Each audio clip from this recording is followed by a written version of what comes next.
100 വാർത്തകൾ മിന്നി മറയുന്ന കൂട്ടത്തിൽ പറയാനുള്ളൊരു വാർത്ത ഞാൻ ആദ്യം പറയാം.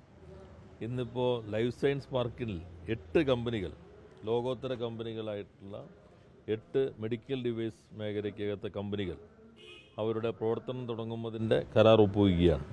അടുത്ത പരിപാടി അതാണ്. അപ്പോൾ കേരളത്തിലേക്ക് നിരവധി കമ്പനികൾ വരുന്നു, പല മേഖലകൾക്കകത്ത് വരുന്നു. IT മേഖലയിൽ മാത്രമല്ല, മാനുഫാക്ചറിംഗ് രംഗത്ത് വരുന്നു. ഇപ്പോൾ മെഡിക്കൽ ഡിവൈസിൽ ഇപ്പോൾ കേരളം ഇന്ത്യയിലെ മൊത്തം മെഡിക്കൽ ഡിവൈസ് കമ്പനികളുടെ 24% ടേൺ ഓവറും കേരളത്തിൽ നിന്നാണ്. കേവലം 1.6% മാത്രം ഭൂപ്രദേശം ഇന്ത്യയുടെ ഉള്ള 2.8% മാത്രം ജനസംഖ്യയുള്ള കേരളമാണ് മെഡിക്കൽ ഡിവൈസ് കമ്പനികളുടെ ടേൺ ഓവറിന്റെ 24% സംഭാവന ചെയ്യുന്നത്. കമ്പനികളുടെ മൊത്തം 6% കേരളത്തിലാണ്, 17% ഉൽപ്പാദനം കേരളത്തിലാണ്. അതിനെ കുറെ കൂടി മുൻപോട്ട് കൊണ്ടുപോകുന്നതിന് ഇപ്പോൾ ഈ 8 കമ്പനികളുടെ വരവും ഇനിയും നിരവധി കമ്പനികൾ ഈ രംഗത്തേക്ക് വരാൻ തയ്യാറാണ്, വിദേശ കമ്പനികൾ ഉൾപ്പെടെ. അത് സഹായകരമായിരിക്കുമെന്നാണ് പ്രതീക്ഷിക്കുന്നത്.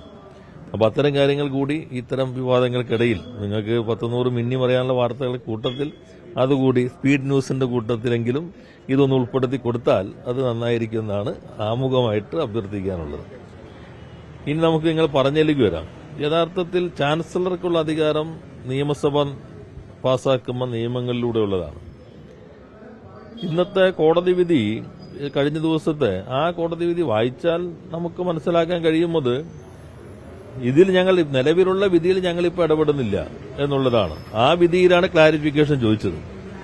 അതിൽ തന്നെ കോടതി പറയുന്നുണ്ട്, ഞങ്ങൾ അതിൽ പറഞ്ഞിട്ടുള്ളത് VCയുടെ ഒരു ഒഴിവ് താൽക്കാലികമായി വന്നാൽ എന്ത് ചെയ്യണം എന്നത് ഈ യൂണിവേഴ്സിറ്റി നിയമം എങ്ങനെയാണ് പരാമർശിക്കുക, അതിനെ അടിസ്ഥാനപ്പെടുത്തിയാണ് ഞങ്ങളുടെ നിലപാട്.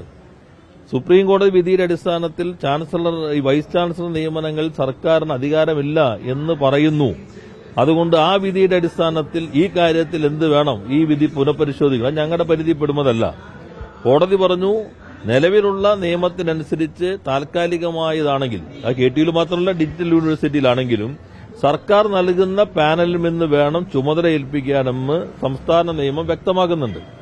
ചാൻസലർക്കുള്ള അധികാരവും സംസ്ഥാന നിയമം നൽകുന്നത് തന്നെയാണ്. അപ്പൊ അതിനപ്പുറത്തൊന്നും കോടതി ഇതിനകത്ത് പറഞ്ഞിട്ടില്ല, ഈ വിധിയിൽ പറഞ്ഞിട്ടില്ല. അത് വിധി വായിച്ചാൽ എല്ലാവർക്കും മനസ്സിലാക്കാൻ കഴിയുന്ന കാര്യമാണ്. രണ്ടാമത്തേത്, സർക്കാരിന് യൂണിവേഴ്സിറ്റികളുടെ ഇത്തരം കാര്യങ്ങളിൽ ഇടപെടാൻ യാതൊരു അധികാരവുമില്ല. അദ്ദേഹം തന്നെ ശമ്പളം കൊടുക്കുന്നെങ്കിൽ കുഴപ്പമില്ല. ബാക്കിയെല്ലാം സംസ്ഥാന ഗവൺമെന്റിന്റെ തീരുമാനത്തിനനുസരിച്ചാണ് യൂണിവേഴ്സിറ്റികൾ പ്രവർത്തിക്കുന്നത്. സുപ്രീം കോടതി വിധി, കണ്ണൂരിൽ VCയുടെ വിധി, അതിനുശേഷം സുപ്രീം കോടതിയുടെ വിധികൾ വന്നിട്ടുണ്ട്. അതിൽ ഏറ്റവും ശ്രദ്ധേയമായ വിധി, ബംഗാളിലുള്ള എല്ലാ സർവകലാശാലകളിലും, എല്ലാത്തിലല്ല മഹാഭൂരിപക്ഷം സർവകലാശാലകളിലും വൈസ് ചാൻസലർമാരുടെ നിയമനം നടക്കാൻ പറ്റാത്ത ഒരു സാഹചര്യം ചാൻസലറുടെയും ഗവൺമെന്റിന്റെയും വ്യത്യസ്ത സമീപനങ്ങൾ മൂലമുണ്ടായി. അതിലാണ് സുപ്രീം കോടതി അതുമായി ബന്ധപ്പെട്ട കേസുകളെല്ലാം ചേർത്ത് വെച്ചുകൊണ്ട് വളരെ അസാധാരണമായ ഒരു വിധി പ്രഖ്യാപിച്ചു. ആ വിധിയിലാണ് സുപ്രീം കോടതി തന്നെ ഒരു സെലക്ട് കമ്മിറ്റി, മുൻ ജസ്റ്റിസായിട്ടുള്ള ജസ്റ്റിസ് ലളിതിന്റെ അധ്യക്ഷതയിൽ ഒരു സെർച്ച് കമ്മിറ്റിയെ സുപ്രീം കോടതി തന്നെ വെച്ചു. സുപ്രീം കോടതി വച്ചതിനകത്ത് ഗവൺമെന്റിന്റെ കൂടെ അഭിപ്രായം മാനിച്ചിട്ടുള്ള ഒരു സെർച്ച് കമ്മിറ്റിയിൽ, അല്ലെങ്കിൽ സെലക്ഷൻ കമ്മിറ്റിയിലുള്ള അംഗങ്ങളുടെ ഒരു പാനൽ സുപ്രീം കോടതി തന്നെ ആ വിധിയുടെ അനുബന്ധമായി ചേർത്തു. അങ്ങനെയുള്ള സെർച്ച് കമ്മിറ്റിയിൽ നാം കാണേണ്ട ഭാഗം, സുപ്രീം കോടതി പറയുന്നത്, ഈ കമ്മിറ്റി അപേക്ഷയ്ക്ക് ക്ഷണിച്ച് ആവശ്യമായ പരിശോധന നടത്തി ഒരു പാനൽ മുഖ്യമന്ത്രിക്ക് സമർപ്പിക്കണം, ചാൻസലർക്കല്ല, മുഖ്യമന്ത്രിക്ക് സമർപ്പിക്കണം. ആ പാനലിൽ നിന്ന് പ്രയോറിറ്റി മുഖ്യമന്ത്രി നിശ്ചയിക്കണം. 1, 2, 3 ആർക്കാണ് ഒന്നാമത്തെ പ്രയോറിറ്റി, ആർക്കാണ് രണ്ടാമത്തെ പ്രയോറിറ്റി, ആർക്കാണ് മൂന്നാമത്തെ പ്രയോറിറ്റി, മുഖ്യമന്ത്രി നിശ്ചയിക്കണം. അത് കണ്ണൂർ കേസിന് ശേഷം വന്നിട്ടുള്ള സുപ്രീം കോടതി വിധിയാണ്. അപ്പൊ സർക്കാരിനൊരു അധികാരമില്ല എന്നതാണ് സുപ്രീം കോടതിയുടെ നിലപാടെങ്കിൽ, ഈ വരുന്ന സാധാരണ ഇപ്പോൾ കേരളത്തിൽ പോലും നമ്മൾ നേരെ ഈ സെർച്ച് കമ്മിറ്റി പാനൽ ഗവർണർക്കാണ് കൊടുക്കും, ചാൻസലർക്കാണ് കൊടുക്കുന്നത്, ഗവർണറല്ല ചാൻസലർക്കാണ് കൊടുക്കുന്നത്. ഈ വിധിയിൽ സുപ്രീം കോടതി പറഞ്ഞു മുഖ്യമന്ത്രിക്ക് നൽകണം. മുഖ്യമന്ത്രി 1, 2, 3 നിശ്ചയിച്ചിട്ട് ചാൻസലർക്ക് കൊടുക്കണം. ചാൻസലർക്ക് വേണമെങ്കിൽ മാറ്റം വരുത്താം, പക്ഷേ വിത്ത് സ്പെസിഫിക് റീസൺസ്. ഈ ഒന്നാമത് മുഖ്യമന്ത്രി പറഞ്ഞിരിക്കുന്നതിനേക്കാളും ഇന്ന കാരണം കൊണ്ട് രണ്ടാമത്തെ ആളാണ് യോഗ്യനെന്ന് ചാൻസലർക്ക് തോന്നുകയാണെങ്കിൽ ആ എഴുതി വ്യക്തമായ കാരണങ്ങൾ കൊണ്ട് മാത്രമേ മുഖ്യമന്ത്രി നൽകിയ ക്രമത്തിൽ മാറ്റം വരുത്താൻ പറ്റുള്ളൂ. അപ്പൊ മുഖ്യമന്ത്രിയാണ് സംസ്ഥാന ഗവൺമെന്റിന്റെ നമ്മുടെ സംവിധാനത്തിന് നയിക്കുന്നത്. മന്ത്രിസഭയുടെ തലവൻ അദ്ദേഹമാണ്.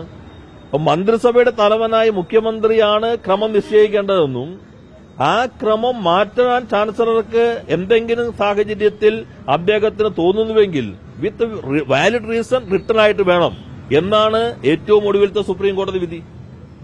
അപ്പൊ സംസ്ഥാന സർക്കാരിന് സംസ്ഥാന യൂണിവേഴ്സിറ്റികൾക്കൊന്നും ഒരു അധികാരമില്ല എന്നതാണ് സുപ്രീം കോടതി വിധി എന്ന് അദ്ദേഹം പറയുന്നുവെങ്കിൽ ഇതുകൂടി വായിച്ചു നോക്കണം, ഈ ഭാഗം കൂടി വായിക്കണം. ഇപ്പൊ പലതരത്തിൽ ഇന്റർപ്രിട്ടേഷൻസ് വരുന്നുണ്ടല്ലോ. അപ്പൊ കോടതി ഇങ്ങനെ നിൽക്കുമ്പോൾ തന്നെ ഒരു നിലപാടിലേക്ക് എത്തുന്നു. അത് ഗവൺമെന്റ് സംവിധാനത്തെ യഥാർത്ഥത്തിൽ വെല്ലുവിളിക്കലാണ്. ഞങ്ങളിപ്പോ ഒരു വ്യക്തിയുടെ ക്രെഡൻഷ്യൽസിലേക്ക് ഞങ്ങൾ പോകുന്നില്ല. നിയമപരമായി നടക്കേണ്ട കാര്യങ്ങൾ സംവിധാനത്തിൽ നടക്കണം.